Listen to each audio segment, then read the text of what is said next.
wabarakatuh. Waalaikumsalam. Selamat pagi dan salam sejahtera bagi kita semua.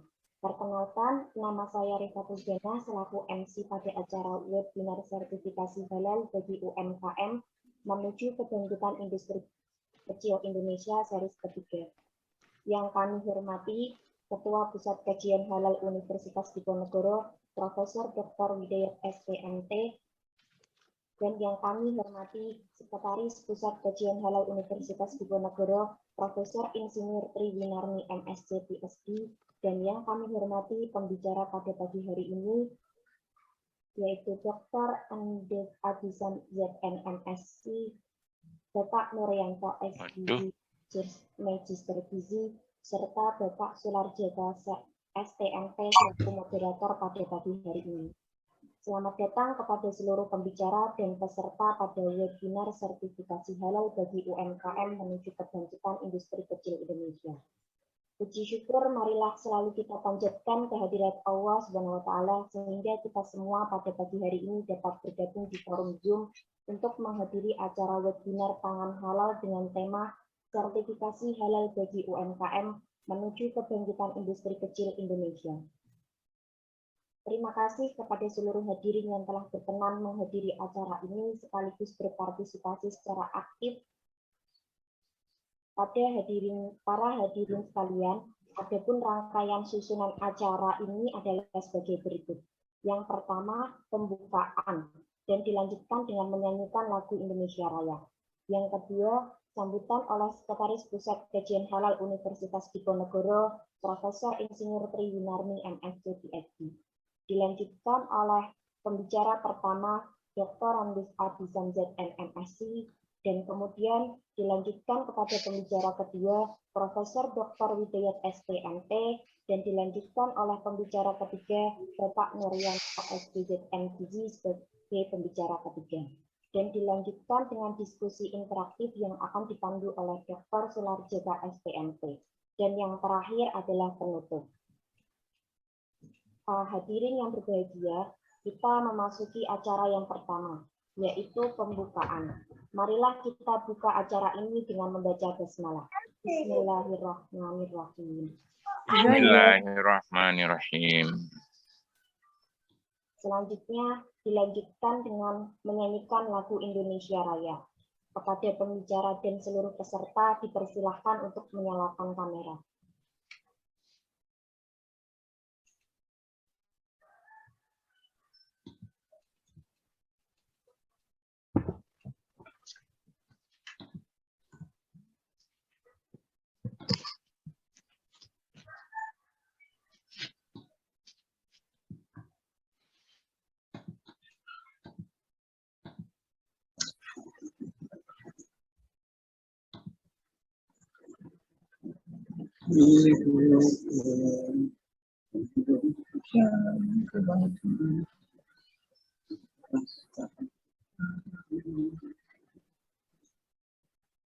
Marilah kita berseru, Indonesia bersatu. Tanahku, hiduplah negeriku, bangsaku, rakyatku semuanya. Bangunlah jiwanya, bangunlah badannya untuk Indonesia Raya. Indonesia Raya, merdeka, merdeka. Yang ku cinta, Indonesia Raya, merdeka, merdeka. Hiduplah Indonesia Raya. Indonesia Raya, merdeka, merdeka.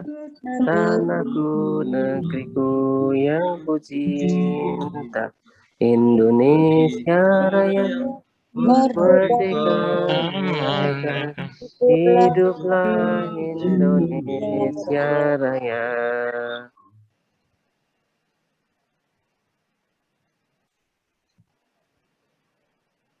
kasih kepada seluruh peserta. Acara selanjutnya yaitu sambutan dari Sekretaris Bagian Halal Universitas Diponegoro kepada Profesor Insinyur Tri Yumarni MSc PhD. Kami persilakan. Terima kasih. Bismillahirrahmanirrahim. Assalamualaikum warahmatullahi wabarakatuh. Waalaikumsalam. Warahmatullahi wabarakatuh. Suara saya terdengar ya. Ganggu. Terima kasih. Pertama-tama mari kita panjatkan puji syukur kehadirat Allah Subhanahu wa taala yang mana pada pagi hari ini kita bisa bertemu, bertatap muka meskipun secara virtual dalam keadaan sehat walafiat, semata-mata adalah karunia dari Allah. Nah, pada pagi hari ini kita akan melakukan webinar di mana ini merupakan kegiatan series dan kali ini adalah kegiatan seri yang ketiga dengan mengambil topik terkait dengan sertifikasi halal bagi UMKM atau UKM. Nah, kebetulan kita pagi hari ini sangat-sangat bersyukur ya karena kita juga mendapatkan beberapa narasumber yang sangat-sangat bagus dan berkompeten di bidang halal. Mereka semua adalah penggiat halal dan mereka juga asesor halal, sehingga kami sangat-sangat berharap bahwa kegiatan ini pastinya akan sangat-sangat bermanfaat buat peserta Bapak Ibu sekalian yang dalam hal ini adalah dari UMKM dan tentunya juga beberapa teman-teman seperti saya yang dalam hal ini berprofesi dosen dan barangkali yang lain itu juga akan sama-sama menerima manfaat. Nah, pada pagi hari ini kita ada 3 narasumber. Yang pertama adalah Bapak Dr. Andes Adisam, ZN, MSI. Beliau adalah dari LPH PT Sucovindo. Ini sudah tidak diragukan lagi dan beberapa kali beliau juga termasuk ini ya yang cukup vokal ya, masuk di beberapa media massa begitu. Sehingga kami juga sangat bersyukur beliau berkenan dan meluangkan waktu untuk hadir sebagai salah satu pembicara. Matur nuwun Pak Adisam. Kemudian yang berikutnya adalah Bapak Profesor Dr. Hidayat STMT. Beliau adalah kebetulan Ketua PKH Undip, sehingga untuk itu biasanya beliau yang menyambut pada acara pembukaan, tapi karena sebagai narasumber saya harus mewakili beliau sebagai perwakilan dari pengelola PKH Undip. Kemudian yang berikutnya adalah Bapak Nuryanto SGIS MGisi. Beliau salah satu dosen dari ilmu gizi Fakultas Kedokteran Undip dan beliau juga salah satu asesor halal juga ya. Jadi tiga-tiganya ini pokoknya tidak diragukan lagi ya. Semuanya adalah pakar-pakar halal dan penggiat halal. Nah, sebetulnya kami itu sudah membentuk konsorsium halal Jawa Tengah juga, sehingga beberapa kegiatan sudah kami lakukan beberapa waktu lalu, bahkan di 2018 itu adalah ada seminar ketiga yang kita lakukan secara bersama-sama. Kemudian ini kemarin agak terkendala, tapi kami akan selalu konsisten melakukan kegiatan-kegiatan terkait dengan halal ini, bahkan pendampingan langsung kepada UMKM untuk memberikan kemanfaatan tidak hanya bagi akademisi tapi juga masyarakat secara umum. Karena kalau kita bicara masalah halal ini adalah tanggung jawab kita semua. Apalagi saat ini dengan beragamnya atau jumlah yang sangat banyak dari UMKM, baik itu yang terkait pangan, non-pangan, dan semuanya itu sudah mulai sadar diri ya untuk mereka semua juga akan mengikat pada isu-isu terkait dengan halal. Jadi ini sesuatu yang sangat-sangat bagus ya untuk kita semua. Mudah-mudahan kegiatan pada pagi hari ini akan membawa berkah untuk kita semua. Dan sekali lagi saya juga sampaikan terima kasih pada narasumber, kemudian Bapak Moderator, di sini adalah Bapak Dr. Sularjaka STMT. Matur nuwun Pak Sularjaka sudah berkenan untuk menjadi moderator pada acara ini. Terakhir kami ucapkan selamat webinar.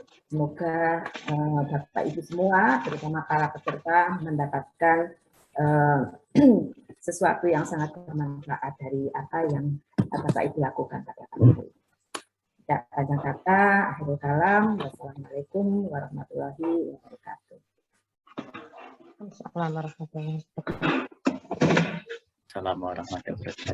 Waalaikumsalam warahmatullahi wabarakatuh. Salam warahmatullahi wabarakatuh. Terima kasih kepada Profesor Insinyur Triwinarni MSc PhD selaku Sekretaris Pusat Kajian Halal Universitas Diponegoro. Selanjutnya, di sini saya akan membacakan visi dari moderator, yaitu Dr. Sularjeka STMT, dosen Teknik Mesin Fakultas Teknik Universitas Diponegoro. S1 Universitas Diponegoro Teknik Mesin, S2 Universitas Gadjah Mada Teknik Mesin, S3 Universitas Gadjah Mada Teknik Mesin.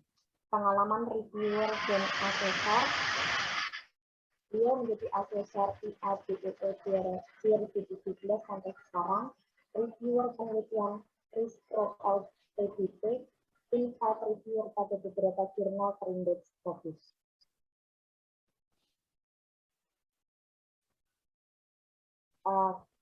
Ini merupakan pengalaman penelitian beliau. Pada tahun 2020, beliau telah meneliti dengan judul pengembangan komposit ramah lingkungan untuk otomotif dengan skema penelitian PDIPP. Dan pada tahun 2012, beliau telah mengambil judul penelitian pengembangan metode penyambungan material tak jenis aluminium dan tembaga untuk mendukung pengembangan mobil listrik dengan skema penelitian PDIPP. Pada tahun 2012, beliau telah mengambil judul penelitian pengolahan limbah geothermal waste menjadi geolit sebagai ketua, skema penelitian BIPA Fakultas Teknik Universitas Diponegoro.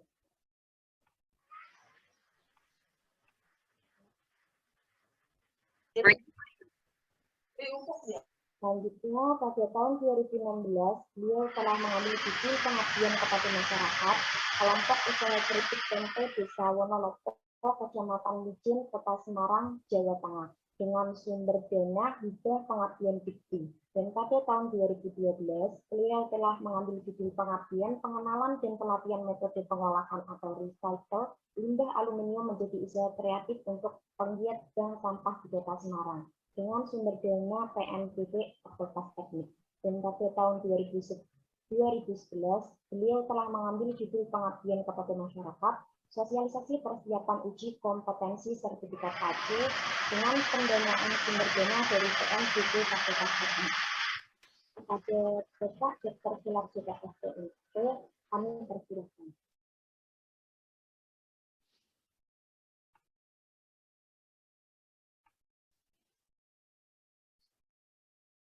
Tes, bisa didengar suara saya?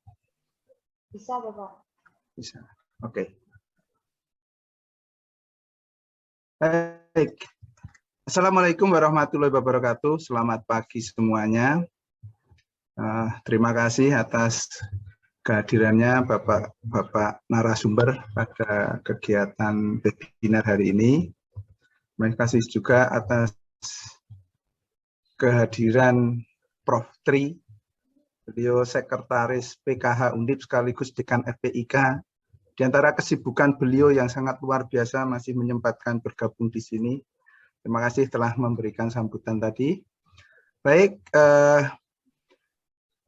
Bapak Ibu peserta webinar, untuk lebih mempersingkat waktu, kita mulai saja kegiatan webinar pada pagi dan siang hari ini.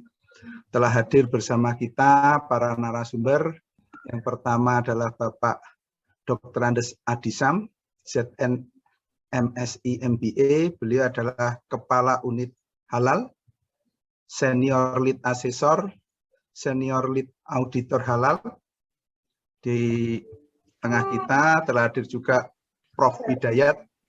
Beliau adalah Profesor di Teknik Kimia Undip sekaligus Ketua Pusat Kajian Halal Undip, dan Bapak Muryanto, ya, itu dari Departemen Jurusan Gizi, ya, Departemen Gizi Fakultas Kedokteran Undip. Kita langsung saja pada acara yang pertama, narasumber yang pertama, beliau Bapak Adisam ZN. Ya. Sebelum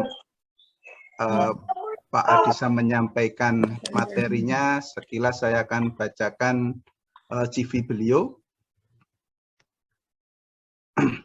Bapak Adisam, Dr. Andes Adisam ZN MSI MBA, beliau sekarang adalah Kepala Unit Halal.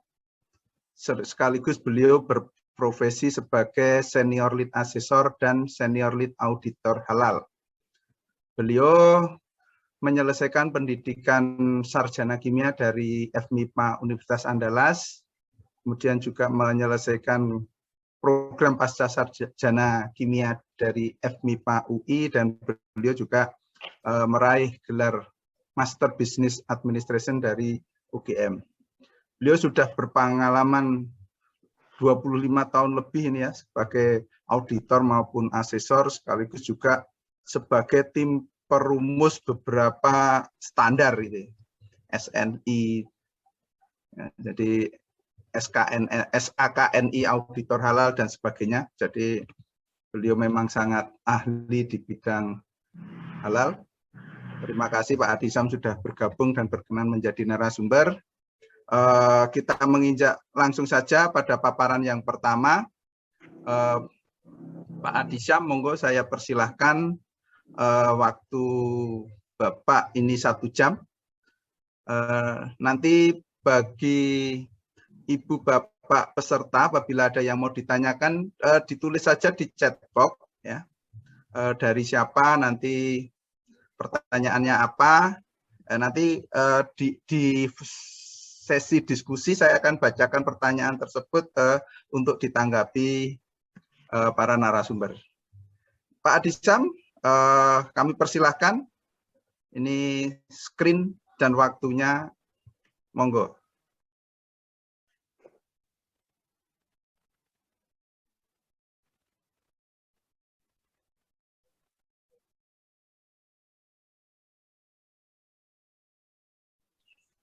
Masih termute, Pak. Masih. Oke, baik. Terima kasih Pak Dr. Sularjaka atas waktu dan kesempatannya.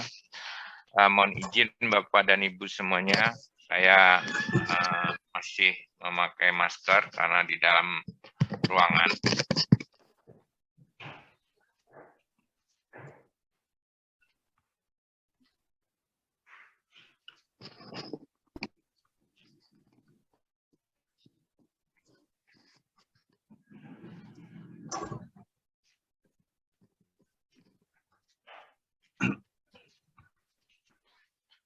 Alhamdulillahirabbil alamin, wassalatu wassalamu ala asrafil anbiya'i wal mursalin wa ala alihi wa sahbihi rasulillahi ajma'in. Pertama-tama marilah kita mengucapkan puji syukur kehadirat Allah Subhanahu wa taala atas limpahan rahmat dan berkahnya, atas rezeki, nikmat kesehatan, nikmat keberkahan dari Allah Subhanahu wa taala, kelancaran dan kemudahan yang selalu diberikan oleh Allah Subhanahu wa taala. Kita tak henti-hentinya bersyukur. Kita dilindungi, diberikan kemudahan, diberikan keberkahan, kelancaran, nikmat Islam, nikmat iman dari Allah Subhanahu wa taala. Amin. Selanjutnya, selawat beserta salam kita sampaikan kepada Nabi besar Muhammad Sallallahu Alaihi Wasallam yang telah membawa kita dari alam kegelapan kepada alam yang terang benderang menuju surganya Allah Subhanahu Wa Taala. Baik Bapak dan Ibu semuanya yang kami hormati Pak Moderator, Pak Dr. Sularjaka, yang kami hormati Prof. Triwinarni dari PKH Undip. Terima kasih banyak atas kesempatan yang diberikan kepada kami untuk berbagi dengan saudara-saudara kita, berbagi informasi yang kami miliki ya. karena ilmu itu datangnya dari Allah, harus kita bagikan kepada siapapun yang membutuhkan informasi, sehingga menjadi berkah buat kita semua. Terima kasih Prof. Hidayat yang sudah memberi kesempatan kepada kami. Kemudian terima kasih kepada para panitia. Dan tak kalah pentingnya yang kami hormati, yang kami cintai, yang kami banggakan saudara-saudara dari UMK maupun dari perusahaan yang sudah bergabung pada pagi hari ini untuk kita saling berdiskusi. Ya, jadi saya sampaikan kepada Bapak dan Ibu, saya tidak bermaksud untuk mengajari atau memberi kuliah ya kepada Bapak dan Ibu semuanya, tapi saya hanya berbagi informasi dan pengalaman yang saya alami, yang kami coba lakukan bersama-sama dengan teman-teman tim yang lainnya. Jadi saya mohon maaf kepada Bapak dan Ibu semuanya. Baik, saya izin screen share Bapak dan Ibu. Bisa kelihatan?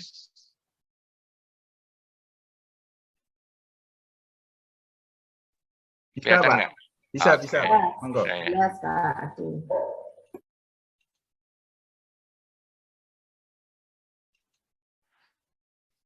Baik, Bapak dan Ibu semuanya, bismillahirrahmanirrahim. Kita mulai saja bagaimana persiapan sertifikasi halal bagi UMKM. Dalam hal ini, kenapa kami membantu mensosialisasikan persiapan sertifikasi ini, dilatar belakangi karena banyak dari para pelaku usaha, dalam hal ini mungkin lebih khusus lagi adalah UMK, mereka barangkali perlu informasi ya, apa yang harus kita lakukan kalau kita ingin membubuhkan logo halal pada produk kita ya.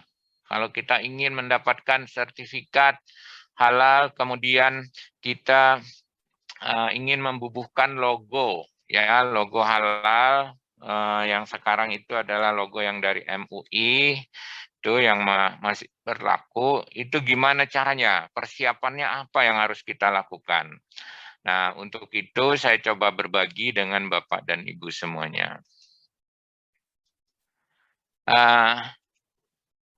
Baik, Bapak dan Ibu semuanya, yang pertama pasti kita mulai, insya Allah kita mulai dulu dari bahwa kita ini melaksanakan halal ini adalah sebagai implementasi ya, implementasi dari ketentuan yang ditetapkan dalam syariat Islam. Yang pertama di antara ayat-ayat yang lainnya bahwa wahai manusia, makanlah dari makanan yang halal dan thayyib, ya, makanan halal yang baik, ya ayyuhallazi, ya, wahai manusia, makanlah dari makanan yang halal dan baik yang terdapat di bumi, dan janganlah kamu mengikuti langkah-langkah setan. Sungguhnya setan itu musuh yang nyata bagimu. Ini terjemahan dari Al-Quran surat Al-Baqarah ayat 168.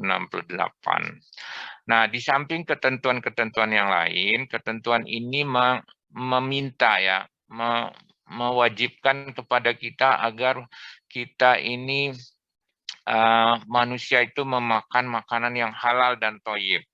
Ya, memakan makanan yang halal dan thayyib. Kenapa? Ya, karena kalau kita memakan makanan yang tidak halal, dalam hal ini tentu ada konsekuensinya. Satunya yaitu kita mengikuti langkah-langkah setan dalam hal ini. Ya, sehingga ketentuan inilah yang mendasari kewajiban kita sebagai umat manusia. Jadi bukan hanya golongan muslim, tapi di sini wahai manusia, perintahnya dari Al-Quran. Nah, kenapa saya hubungkan dengan kata-kata wahai manusia di sini? Karena halal itu nanti akan menjadi sebuah industri. ya di mana tidak hanya dinikmati oleh umat muslim. Jadi sudah dinikmati oleh orang non-muslim juga, bahwa halal ini menjadi suatu potensi industri yang besar. Saya tampilkan pada slide berikutnya ya, bahwa yang pertama adalah halal itu merupakan kewajiban dari ketentuan Al-Qur'an dan hadis sebagai umat muslim. Nah, dari kewajiban ini kita melaksanakannya secara konsisten, itu akan menjadi lifestyle, menjadi gaya hidup ya. Kalau gaya hidup berarti misalnya kalau ibu-ibu kalau mau pasang lipstik, carilah lipstik yang sudah ada halalnya. Mau beli hijab, oh ada halalnya ya.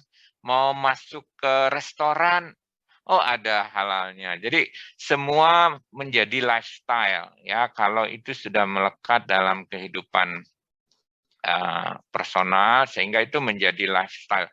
Sesuatu yang halal itu sudah pasti baik, bersih, higienis dan sehat.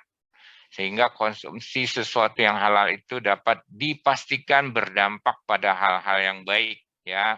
Ada secara nilai keagamaan itu ada dampak-dampaknya. Misalnya kalau kita makan yang tidak halal itu doa kita tidak terkabulkan selama 40 hari dan seterusnya. Ya, sehingga beberapa dekade yang sebelumnya itu halal masih pada lifestyle ya, gaya hidup. Nah, namun setelah beberapa periode berikutnya, halal itu menjadi suatu ekonomi karena bernilai ekonomi, ya. Nah, karena melihat dampak dari nilai ekonomi inilah beberapa negara, ya, seperti Malaysia, Thailand, kemudian Jepang, Australia, itu berlomba-lomba untuk memperoleh label atau sertifikat halal ya, karena mereka lihat itu ada suatu nilai ekonomi di situ ya. Jadi dari ada cerita dari suatu pengusaha di Singapura ya, tadinya satu warung dia yang berlogo halal sampai menjadi 2, 3 dan seterusnya ya. Nah, karena menjadi nilai ekonomi sehingga ini menjadi suatu kekuatan ekonomi bagi suatu negara bahkan ya, sehingga itu menjadi suatu potensi industri.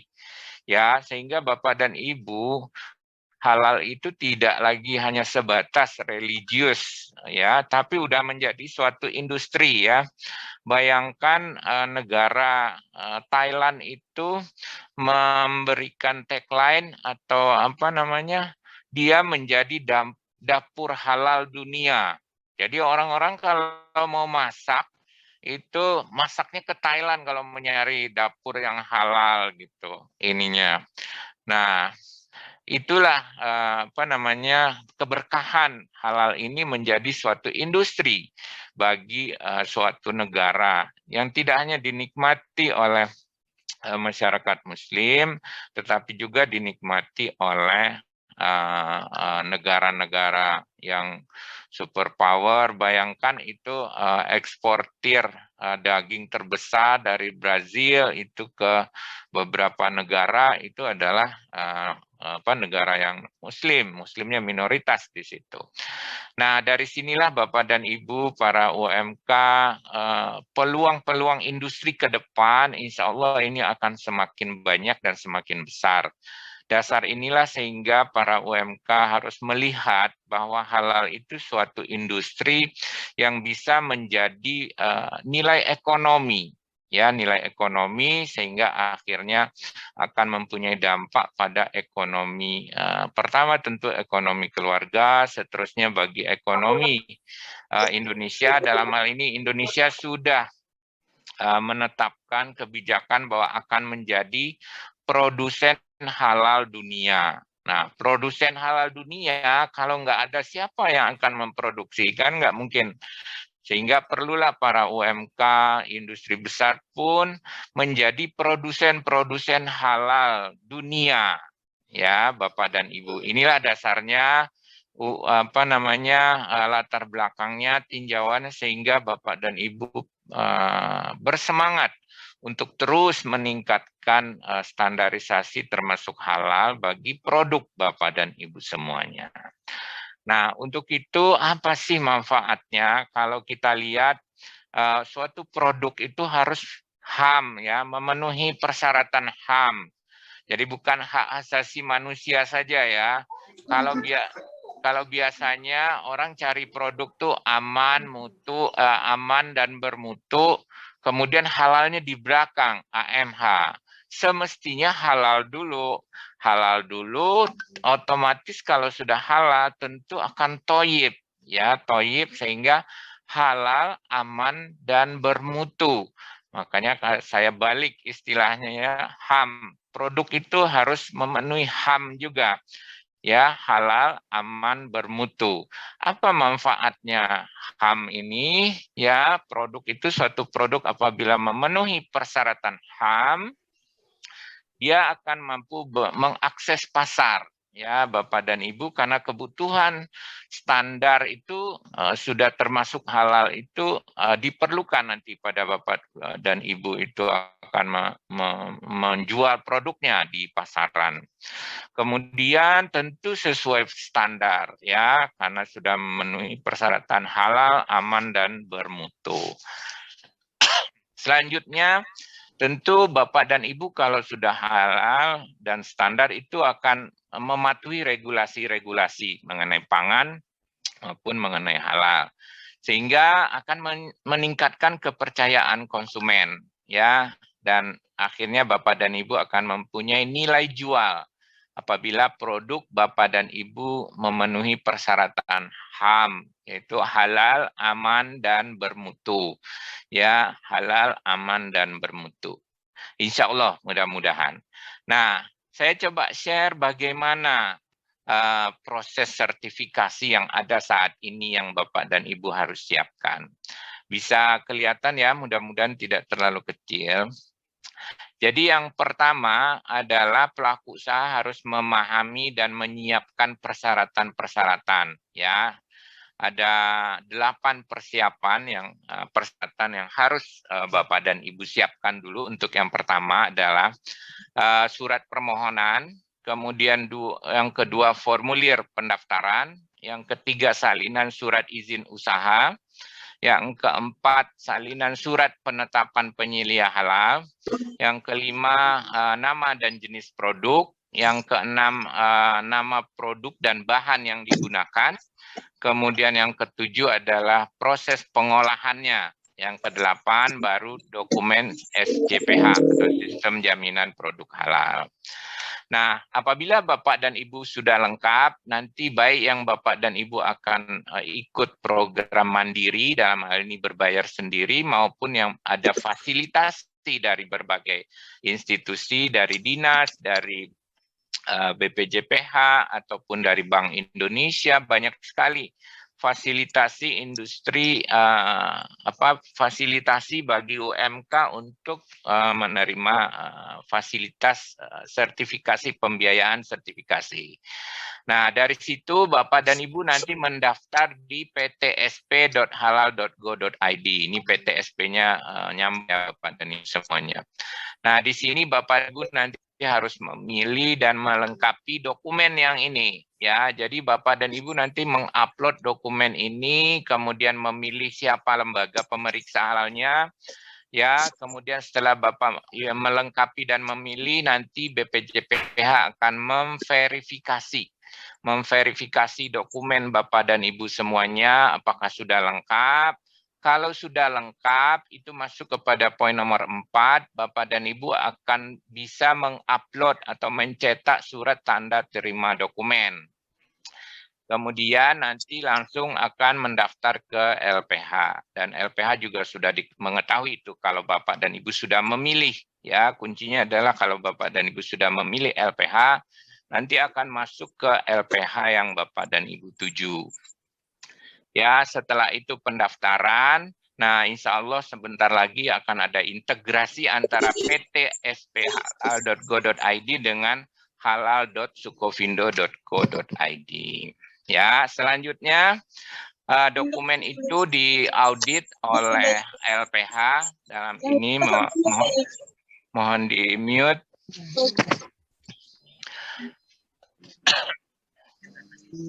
Ya, jadi dokumen Bapak dan Ibu nanti itu akan diaudit oleh LPH, ada audit kecukupan, ada kelengkapan, dan ada audit penerapannya di tempat Bapak dan Ibu, gimana Bapak dan Ibu menerapkannya. Nah, setelah semua memenuhi persyaratan, maka LPH akan membuat laporan ke Komisi Fatwa, ya. Jadi Bapak dan Ibu di MUI itu banyak sekali institusi lembaga, salah satunya Komisi Fatwa. Di MUI itu ada LPH juga, ada Komisi Fatwa, ada Komisi Pemberdayaan Umat, ada Pusat Inkubasi Bisnis Syariah, macam-macam. Nah, di sini yang terkait dengan halal ini adalah Komisi Fatwa Majelis Ulama Indonesia. Jadi Bapak dan Ibu harus membedakan bahwa yang menentukan halal atau menetapkan kehalalan itu adalah Komisi Fatwa MUI, ya, Komisi Fatwa MUI. Bapak dan Ibu harus bisa membedakan dan memisahkan fungsi masing-masing, karena di MUI juga ada fungsi LPH, fungsi Komisi Fatwa maupun fungsi-fungsi yang lainnya. Ya, banyak sekali di MUI sebagai wadah ulama kita. Nah, dari Komisi Fatwa ini, kami LPH biasanya membantu mengurus sampai ke BPJPH untuk penerbitan sertifikat. Sehingga pelaku usaha cukup tunggu pemberitahuan. Itu sertifikatnya sudah terbit atau belum. Nah, untuk menyiapkan ini perlu ada strategi dan mindset, ya, strategi Bapak dan Ibu, karena bayangan orang menyiapkan sertifikasi halal itu adalah sulit, ya. Kemudian saya nggak punya kemampuan, saya nggak punya ini. Nah, ini harus kita robah Bapak dan Ibu semuanya. Kita robah mindset kita bahwa sebetulnya menyiapkan sertifikasi halal itu mudah, tidak sulit, dan tidak memakan waktu.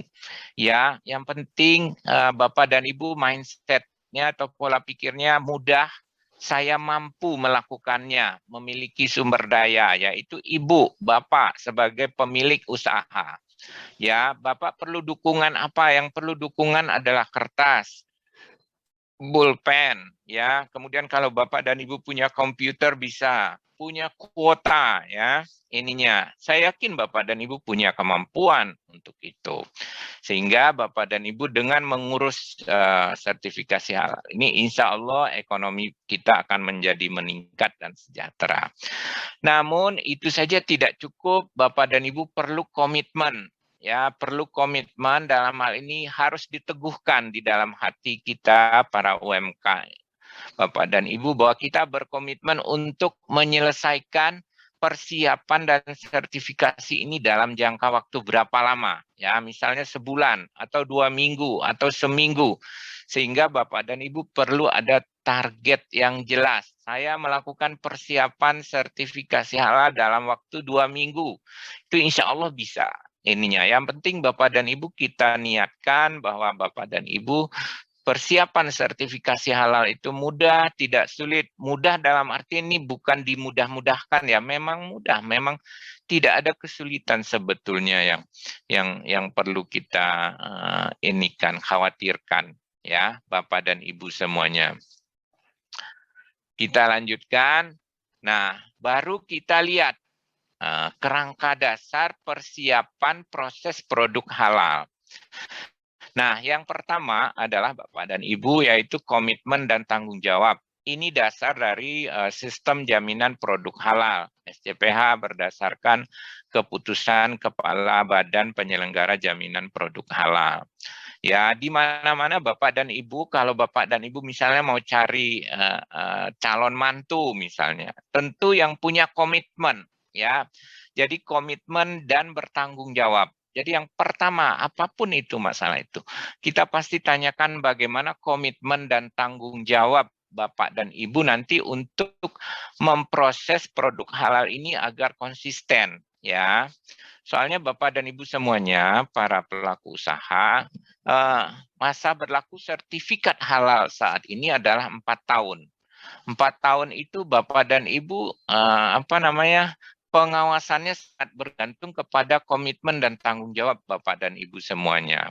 Jadi jangan sampai kalau Bapak dan Ibu tidak berkomitmen, misalnya udah selesai audit, sudah dapat sertifikat halal, kemudian bahannya diganti, ya prosesnya nggak lagi teratur, ya. Nah, makanya di sini perlu sekali adalah komitmen dan tanggung jawab, ya.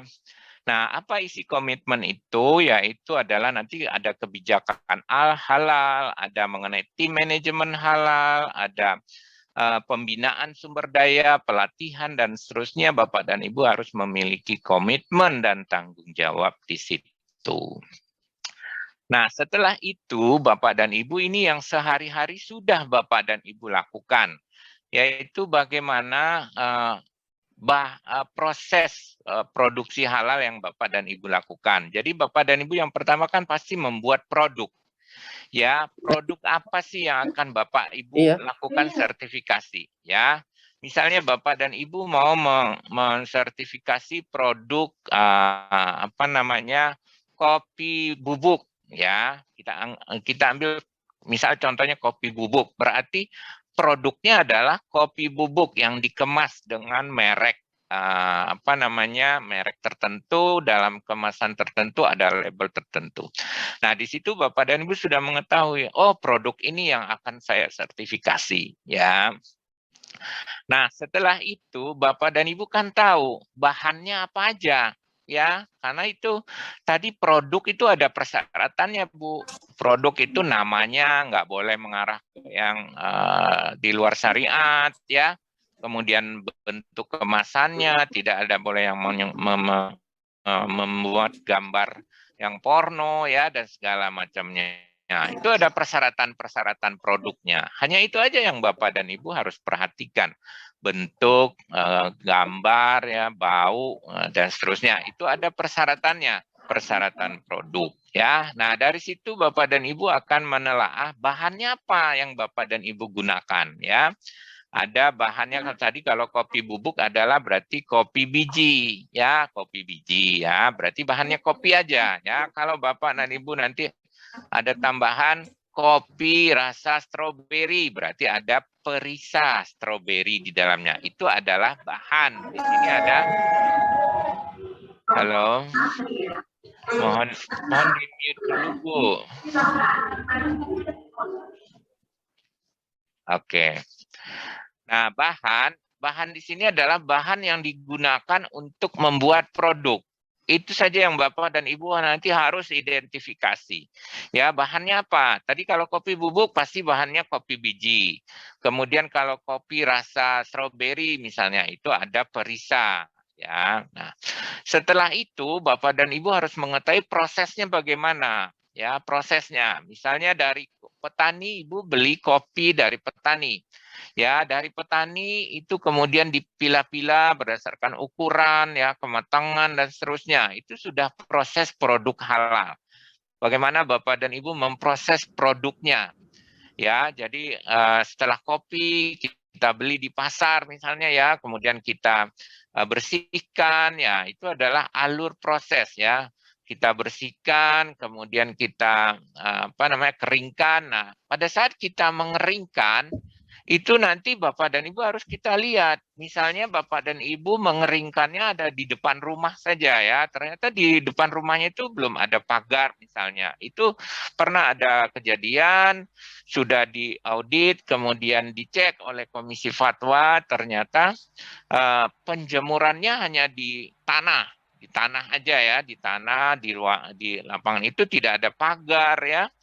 Nah, sehingga ini berpotensi terjadinya kontaminasi oleh najis, ya. Jadi pada saat Bapak dan Ibu ninggalin kopinya, kemudian tiba-tiba ada anjing lewat, dia pipis di situ. Nah, itu kan nanti produk Bapak dan Ibu berpotensi terkena najis, sehingga proses produksi halal yang Bapak dan Ibu lakukan itu harus dipastikan. Berarti dia harus dikasih pagar, harus ditinggikan supaya misalnya tidak terkena zat-zat yang membahayakan maupun yang terkontaminasi oleh najis. Itu salah satu proses. Jadi sebetulnya gampang Bapak dan Ibu mempersiapkannya. Bapak dan Ibu tinggal lihat di lingkungan Bapak dan Ibu bagaimana proses yang Bapak Ibu lakukan untuk memproduksi produk yang akan Bapak dan Ibu lakukan sertifikasi tadi. Ya, jadi kuncinya adalah komitmen. Setelah itu Bapak dan Ibu mengetahui produknya apa sih yang mau disertifikasi, kita identifikasi produk yang mau kita sertifikasi. Kemudian bahannya apa yang digunakan. Kemudian nanti bahan ini dibeli dari mana?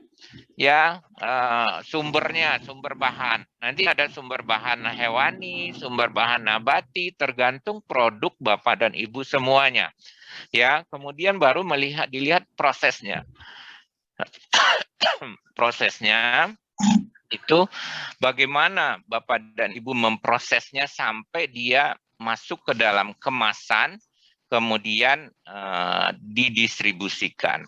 Nah, di sini kelihatan sekali bahwa jangan takut Bapak dan Ibu para UMK, oh tempat saya kecil Pak, ininya tidak perlu tempat yang besar, kalau memang produksinya masih kecil, volumenya itu tidak perlu khawatir. Yang penting ada jelas pemisahan, penyekatan,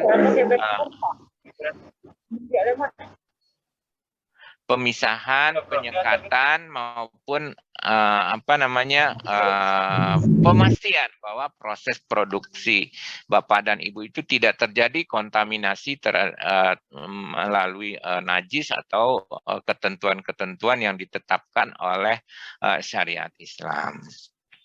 Nah, setelah Bapak dan Ibu menyiapkan yang 4 itu, baru Bapak dan Ibu nanti melakukan yang namanya pemantauan dan evaluasi. Ibaratnya gini Bapak dan Ibu, kalau kita sudah menerapkan sesuatu tadi, kita cek kembali ya, kita lakukan audit internal namanya. Nanti ada pembicara berikutnya yang kita lakukan audit internal, bagaimana sih kita memantaunya agar bahannya ini konsisten dengan sistem yang sudah dibuat, agar kita komitmen kita selalu penuh ya.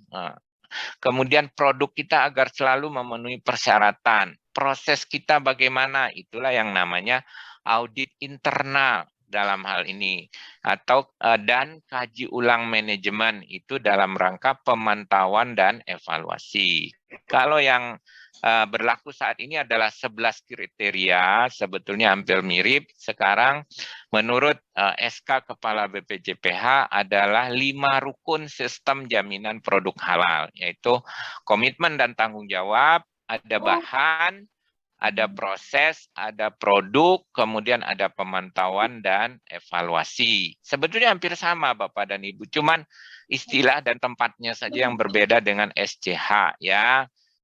Komitmen dan tanggung jawab itu isinya adalah kebijakan halal, kemudian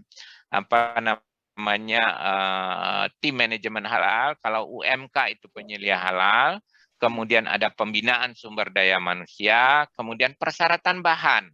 Ya, persyaratan bahan itu ada sumber bahan, ada dokumen pendukung bahan. Kemudian ada proses produk halal ya, di situ ada fasilitas, ada penanganan aktivitas kritis, semuanya itu ada di proses. Kemudian ada produk ya, ada persyaratan produk, kemudian ada audit internal dan kaji ulang, itu ada di pemantauan dan evaluasi. Nanti mungkin dibahas oleh Prof. Hidayat. Nah, untuk itulah Bapak dan Ibu perlu menerapkan namanya sistem jaminan produk halal atau yang sekarang namanya SCH. Itu harus terdokumentasi di dalam yang namanya manual SCH atau yang baru sekarang namanya manual halal. Baik, Bapak dan Ibu, itu kerangka dasarnya, Bapak dan Ibu, kerangka berpikirnya bahwa sistem jaminan produk halal itu 5 rukun atau 11 kriteria yang berjalan saat ini itu ekuivalen, isinya juga mirip-mirip dan hampir sama, jadi Bapak dan Ibu tidak perlu khawatir. Nah, selanjutnya Bapak dan Ibu, untuk persiapan Bapak dan Ibu harus mengisi formulir ya. Formulir pendaftaran itu dikelompokkan menjadi 5. Adalah kelompok industri pengolahan, ada makanan, minuman, obat, dan kosmetik. Nanti formulirnya FRM2OK. Bapak dan Ibu nanti harus mengisi ini. Ya, kemudian kalau Bapak dan Ibu industrinya adalah restoran atau catering, itu Bapak dan Ibu harus mengisi FRRKA. Ini sudah tersedia dibuatkan oleh BPJPH ya. Kemudian kalau rumah potong, unggas maupun hewan itu ada FRRPHU, kemudian kalau jasa itu FRJSH, kemudian ada formulir BGU adalah barang gunaan. Nah, barang gunaan ini ada formulir untuk di luar yang 4, yaitu barang gunaan misalnya ikat pinggang, sajadah ya, di luar itu ya. Ini menggunakan formulir FRBGU. Oke. Selanjutnya Bapak dan Ibu, saya garis bawahi lagi bahwa Bapak dan Ibu harus menyiapkan dokumen yang ini ya, 7 ini surat permohonan, kemudian salinan surat izin usaha. Sekarang surat izin usahanya itu hanya NIB Bapak dan Ibu semuanya. Bagi Bapak dan Ibu yang belum bisa masuk ke OSS itu banyak sekali sekarang yang bisa membantu, bahwa pembuatan izin usaha itu sudah online dan gratis. Ya, Bapak dan Ibu, surat izin usaha itu NIB sekarang adalah online melalui OSS.go.id yang diterbitkan oleh BKPM, itu online dan gratis. Jadi nggak usah khawatir lagi mau mengurus kemana, yang penting itu disiapkan KTP dan kalau nggak salah kartu keluarga ya ininya untuk memperoleh NIB ya. Kemudian ada surat penetapan penyelia halal yang Bapak dan Ibu UMK ini harus siapkan siapa yang menjadi penyelia halal. Kemudian yang tadi nama dan jenis produk yang akan disertifikasi, nama produk dan bahan yang digunakan untuk sertifikasi halal, kemudian alur proses produksi dan dokumen sistem jaminan produk halal atau manual halal. Ya. Nah, saya percepat sedikit. Ini surat permohonan, ini sudah ada formulirnya Bapak dan Ibu, kemudian ada salinan surat izin usaha NIB, itu Bapak dan Ibu nanti bisa download, atau bahkan sekarang di ptsp.halal.go.id itu sudah langsung terhubung ke OSS. Kemudian penyelia halal dan dokumen pendukung halal. Nah, saya ingin menggarisbawahi bahwa harus ada UMK itu harus punya penyelia halal. Ya, penyelia halal itu siapa?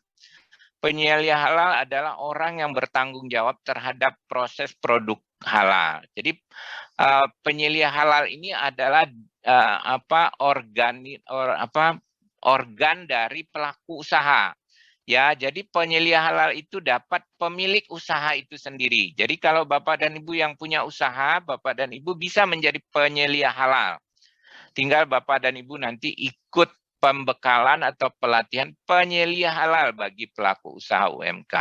Kalau Bapak dan Ibu punya karyawan, tunjuk salah satu karyawannya yang menjadi penyelia halal. Atau Bapak juga menggunakan pihak lain, ya, UMK, misalnya dari Undip ada penyelia halal yang bersedia menjadi penyelia halal bagi pelaku usaha Bapak dan Ibu.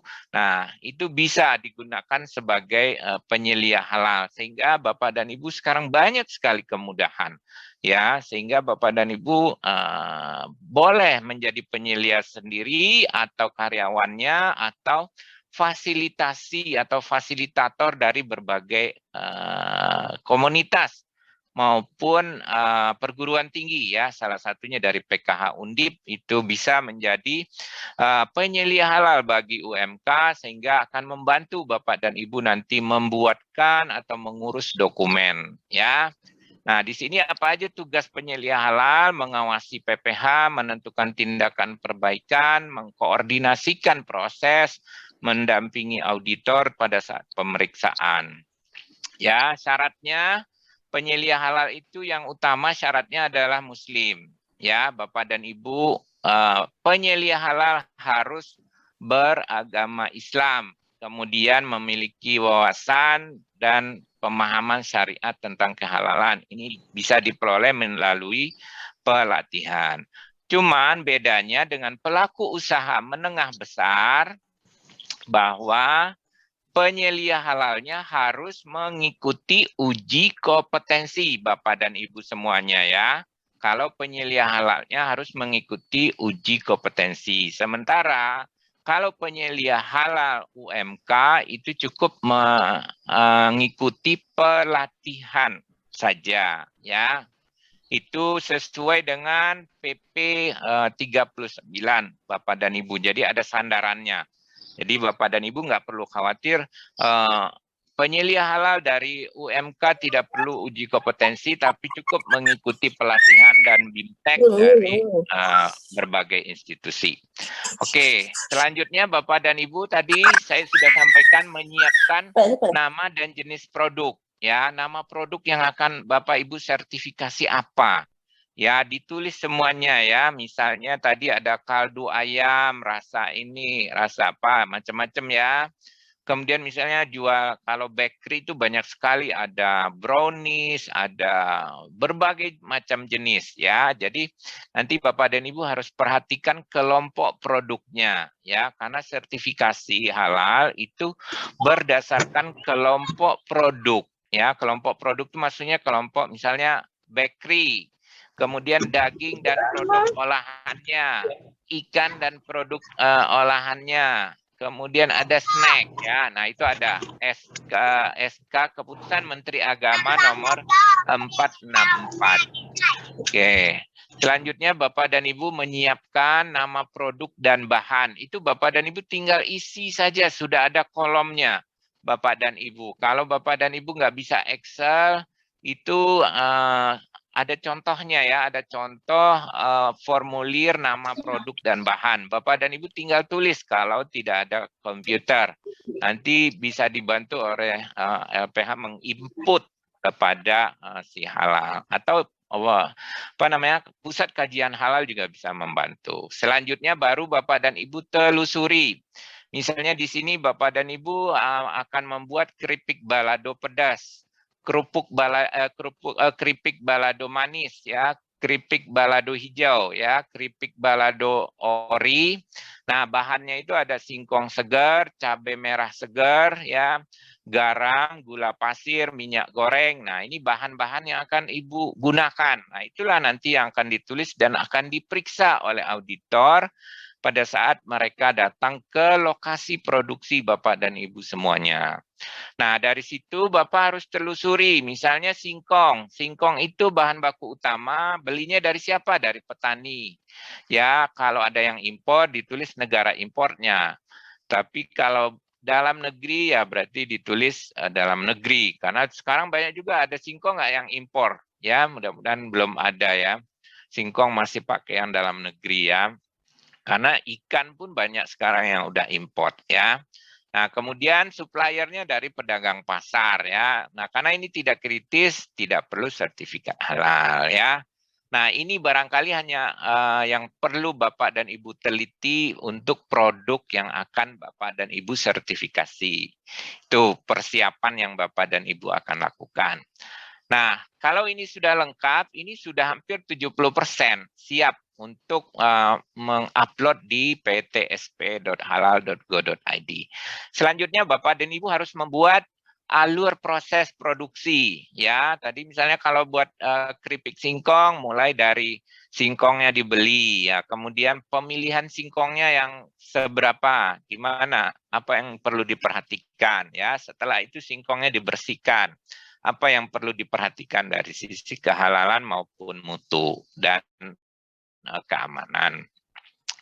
Ya, nah setelah itu yang terakhir Bapak dan Ibu itu harus membuat yang namanya sistem jaminan produk halal. Nanti Pak Prof. Hidayat akan memperjelas ya, memperjelas apa itu sistem jaminan produk produk halal adalah sistem yang terintegrasi. Terintegrasi itu maksudnya sistem yang dari hulu ke hilir, mulai dari pembelian bahan sampai ke distribusi ya.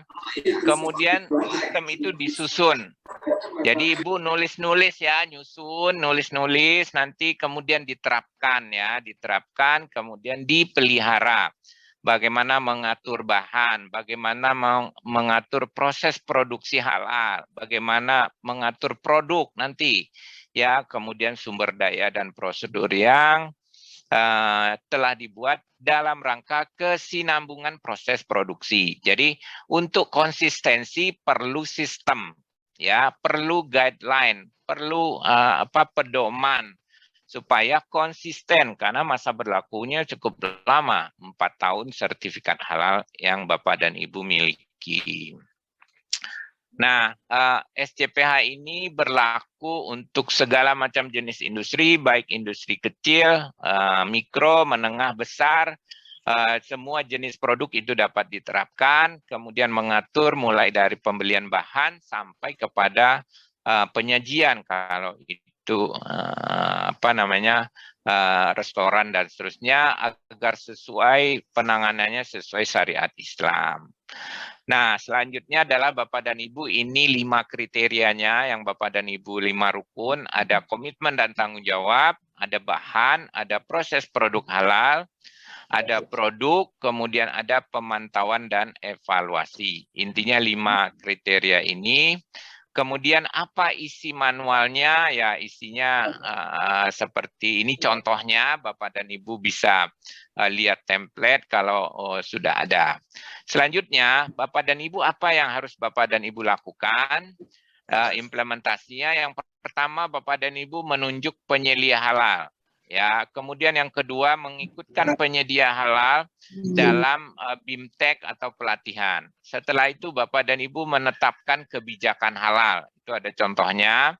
Kemudian Bapak dan Ibu membuat daftar produk yang akan disertifikasi.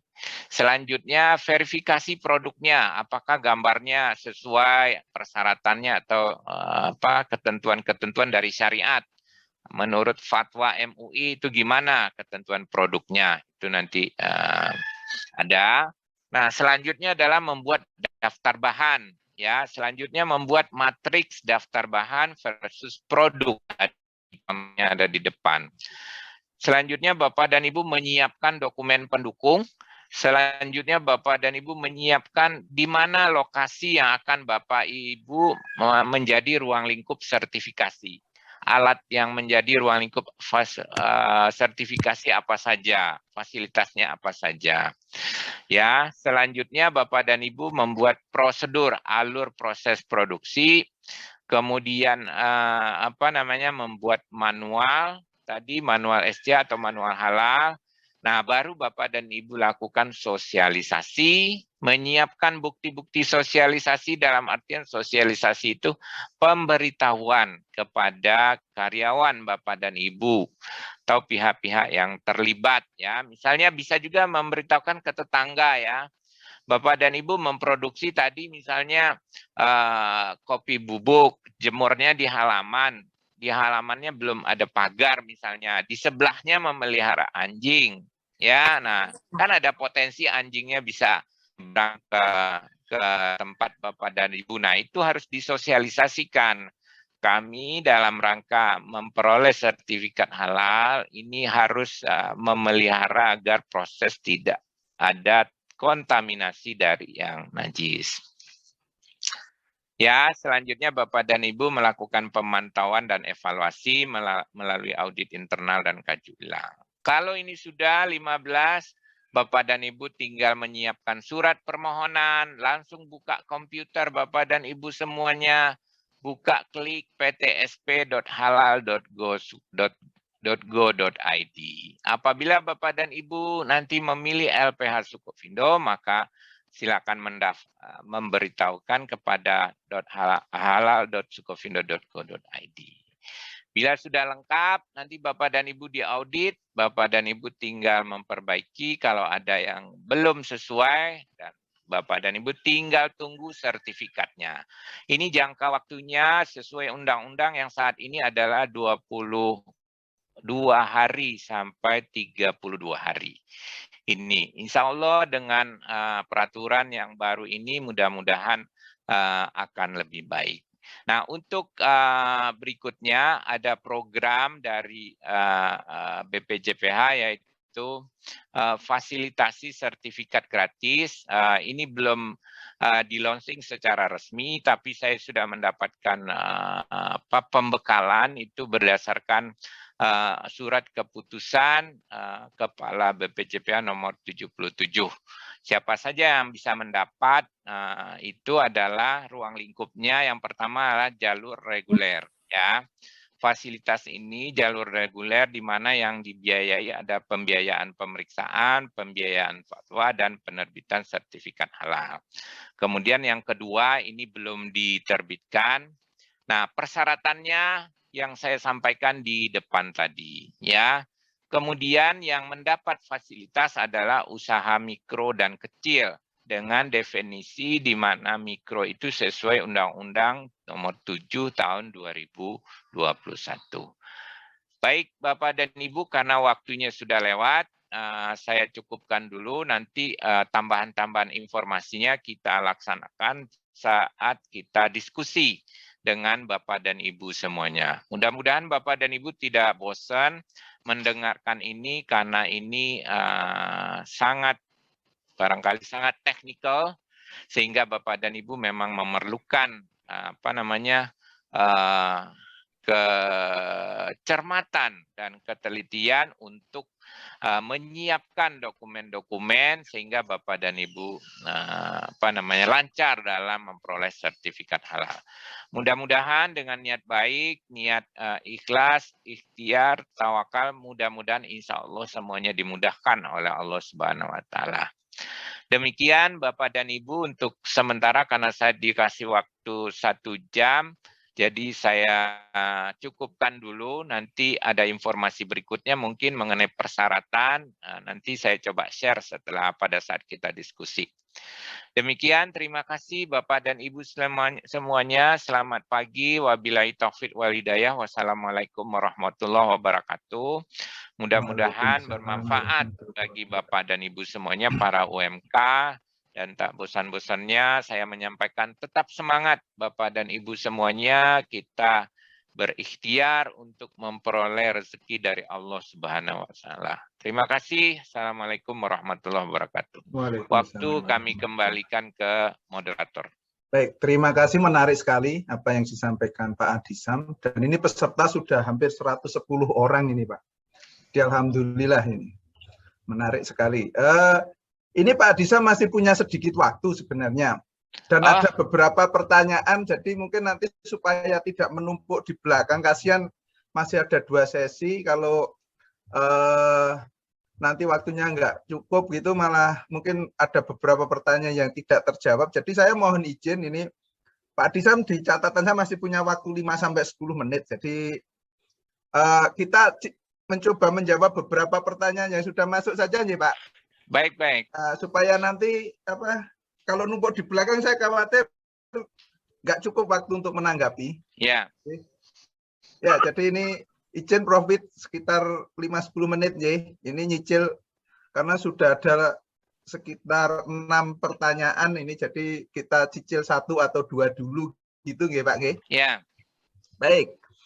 Terima kasih. Jadi ini saya lihat di chat itu ada 6 yang sudah masuk, yang mungkin yang belakangan belum sempat saya rekap gitu ya. Yang pertama ada pertanyaan dari Pak Samuji. Jadi beliau bertanya, kalau bahannya daging membeli di pasar, apakah kami harus menelusuri asal dan proses penyembeliannya untuk memastikan halal atau sampai batas mana yang harus kami pastikan? Nah, ini pertanyaan dari Pak Samuji. Monggo Pak Adisam berkenan untuk menanggapi.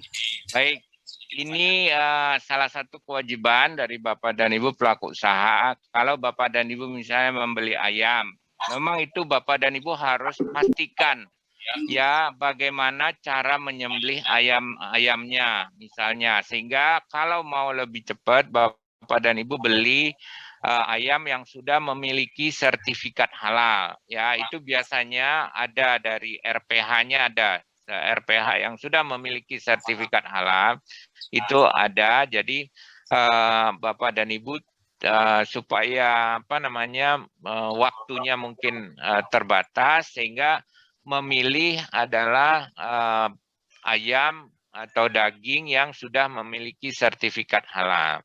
Kalau tidak ada, otomatis Bapak dan Ibu kita nanti auditor juga harus mampu menelusuri itu. Nah, itu kadang-kadang yang memerlukan waktu.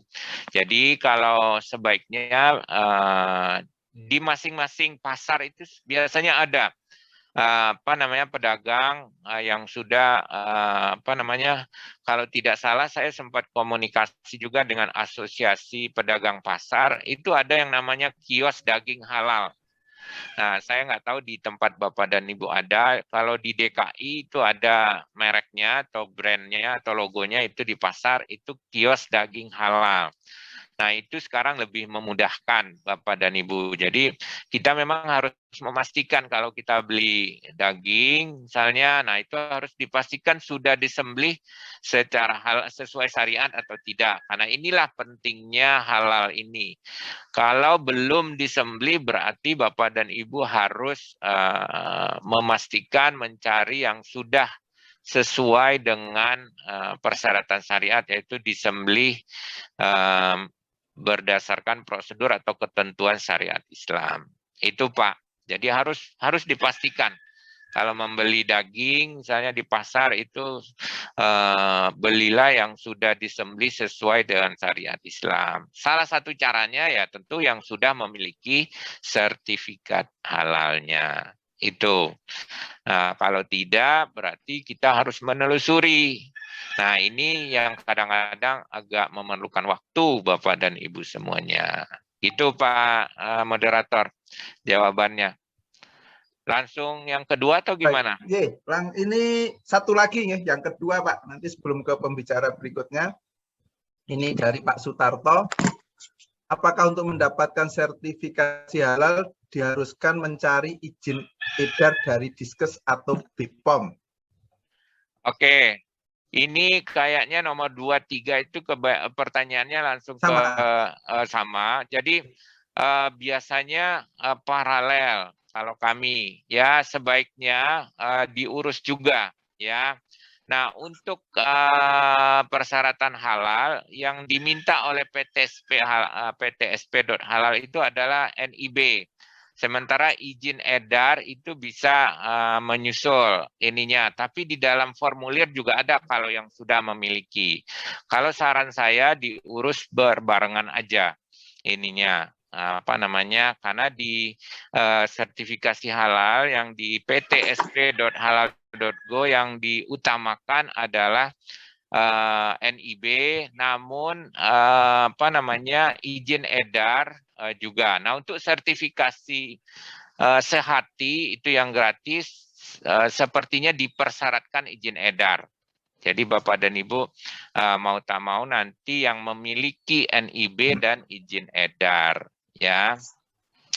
Kemudian saya tambahkan sedikit sebelum pembicara yang lain, mohon bertanya, sertifikasi yang tahun kemarin adalah pendek sehingga kesulitan untuk melakukan sertifikasinya habis. Untuk memperpanjang caranya sama seperti yang tadi ada di slide saya, Bu. Mau baru, mau memperpanjang sama. Silakan Bapak dan Ibu